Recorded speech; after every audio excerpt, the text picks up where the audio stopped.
उत्तर प्रदेश की आज की सबसे बड़ी हलचल पर एक नजर। 26 मार्च 2026 दिन बृहस्पतिवार की ये 30 खबरें आपको राजनीति के दांव पेच, अपराध पर लगाम और सरकारी योजनाओं की सटीक जानकारी देंगी।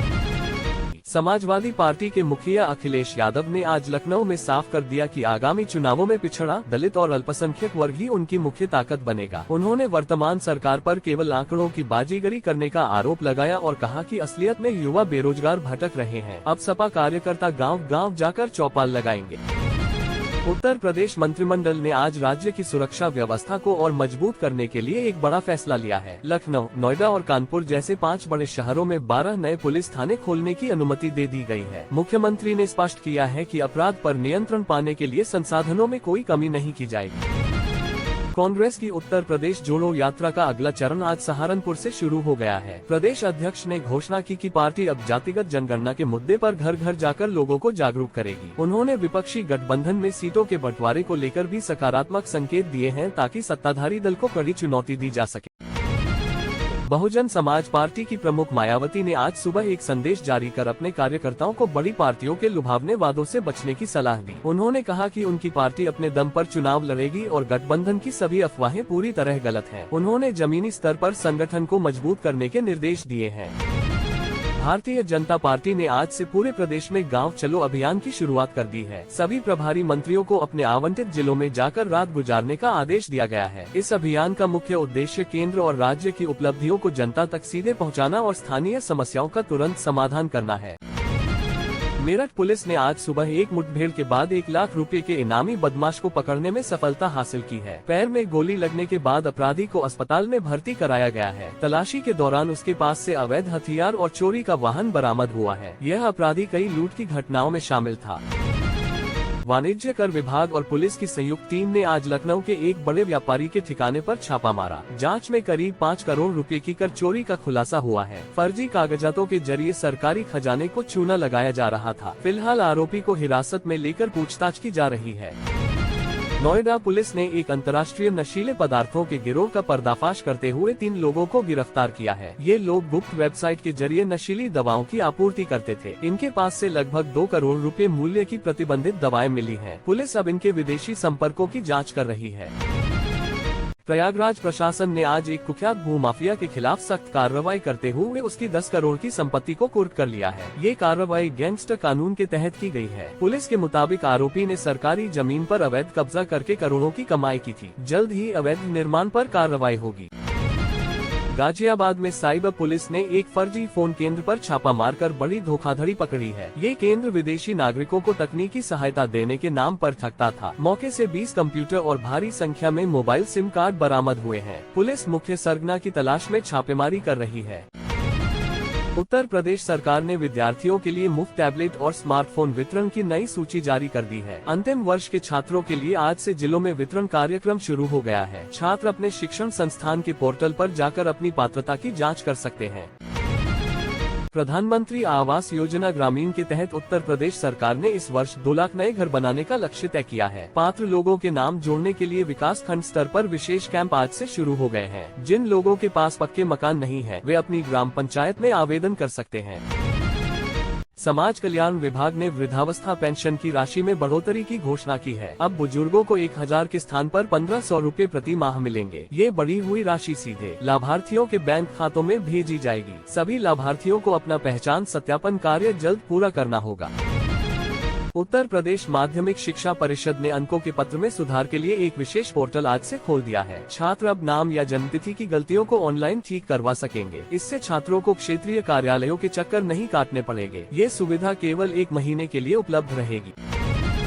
आयुष्मान कार्ड धारकों के लिए राहत भरी खबर है कि उत्तर प्रदेश के 500 और निजी अस्पतालों को इस योजना से जोड़ दिया गया है। अब ग्रामीण क्षेत्रों के मरीजों को गंभीर बीमारियों के इलाज के लिए बड़े शहरों में नहीं जाना पड़ेगा। सरकार ने 5 लाख तक के मुफ्त इलाज की प्रक्रिया को और आसान बना दिया है। उत्तर प्रदेश लोक सेवा आयोग ने विभिन्न सरकारी पदों पर भर्ती के लिए आज नया विज्ञापन जारी किया है। इसके तहत प्रशासनिक सेवाओं में रिक्त पदों को भरा जाएगा। इच्छुक उम्मीदवार आधिकारिक वेबसाइट पर जाकर आवेदन कर सकते हैं। परीक्षा की संभावित तिथि भी आज घोषित कर दी गई है। मुजफ्फरनगर में पुलिस ने एक अवैध शस्त्र कारखाने का भंडाफोड़ किया है। गुप्त सूचना के आधार पर आज की गई इस कार्रवाई में भारी मात्रा में बने और अधबने तमंचे बरामद हुए हैं। 2 आरोपियों को रंगे हाथों गिरफ्तार किया गया है, जो आसपास के क्षेत्रों में इन हथियारों की तस्करी करते थे। मुख्यमंत्री कन्या सुमंगला योजना के तहत दी जाने वाली सहायता राशि को सरकार ने आज से बढ़ा दिया है। अब बेटियों के जन्म से लेकर उनकी पढ़ाई तक कुल 25,000 रूपए की मदद दी जाएगी। इस योजना का लाभ उन परिवारों को मिलेगा जिनकी वार्षिक आय निर्धारित सीमा के भीतर है। बागपत में आज 2 पक्षों के बीच हुई हिंसक झड़प में पुलिस ने त्वरित कार्रवाई करते हुए 10 लोगों को हिरासत में लिया है। पुरानी रंजिश को लेकर हुए इस झगड़े में हवाई फायरिंग की भी सूचना मिली है। तनाव को देखते हुए गांव में भारी पुलिस बल तैनात कर दिया गया है।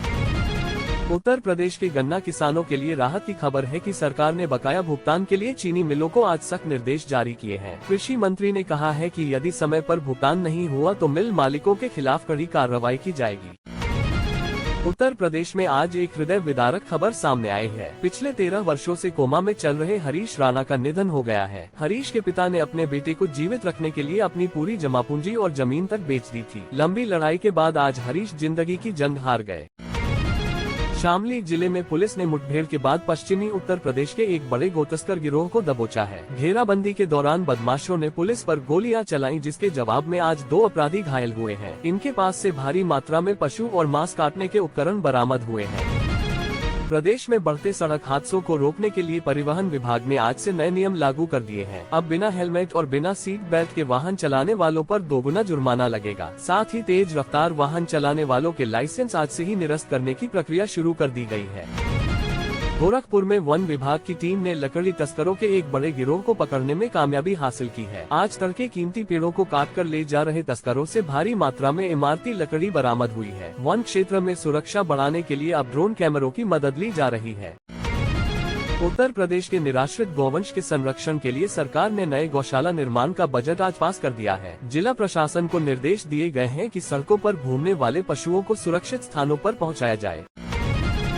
आगरा के पास आज एक भीषण सड़क दुर्घटना में 5 लोगों की जान चली गई। पुलिस के अनुसार एक तेज रफ्तार ट्रक ने यात्री वाहन को टक्कर मार दी। घायलों को पास के जिला अस्पताल में भर्ती कराया गया है। मुख्यमंत्री ने इस घटना पर गहरा दुख व्यक्त किया है। यूपी बोर्ड की परीक्षाओं के बाद अब कॉपियों के मूल्यांकन का कार्य आज अंतिम चरण में पहुंच गया है। शिक्षा विभाग के अनुसार परिणाम तैयार करने की प्रक्रिया शुरू हो चुकी है। उम्मीद है कि अगले कुछ ही दिनों में नतीजे घोषित कर दिए जाएंगे। उत्तर प्रदेश पुलिस भर्ती एवं प्रोन्नति बोर्ड ने सिपाही भर्ती परीक्षा की नई तिथियों पर आज अंतिम चर्चा की है। परीक्षा केंद्र निर्धारण के लिए जिलाधिकारियों से रिपोर्ट मांगी गई है। इस बार सुरक्षा के कड़े इंतजाम रहेंगे और नई तकनीक का प्रयोग होगा। लखनऊ विकास प्राधिकरण ने आज शहर की अवैध कॉलोनियों के खिलाफ बड़ा अभियान चलाया। 3 बड़े निर्माण कार्यों को आज ही सील कर दिया गया, क्योंकि उनके पास जरूरी नक्शा पास नहीं था। प्राधिकरण ने जनता से कागजात जांचने की अपील की है। प्रदेश के स्वास्थ्य विभाग ने मौसमी बीमारियों को देखते हुए आज सभी सरकारी अस्पतालों को अलर्ट जारी किया है। दवाइयों का पर्याप्त स्टॉक रखने और जांच की सुविधा 24 घंटे उपलब्ध कराने को कहा गया है। ग्रामीण क्षेत्रों में स्वास्थ्य शिविर आज से ही लगाए जा रहे हैं। आज की बुलेटिन में बस इतना ही। आप देख रहे हैं यूपी न्यूज 24/7। अगर आप रोज ऐसी सटीक और दमदार उत्तर प्रदेश की खबरें चाहते हैं तो आपसे निवेदन है, वीडियो को लाइक करें और हमारे चैनल को अभी सब्सक्राइब करें।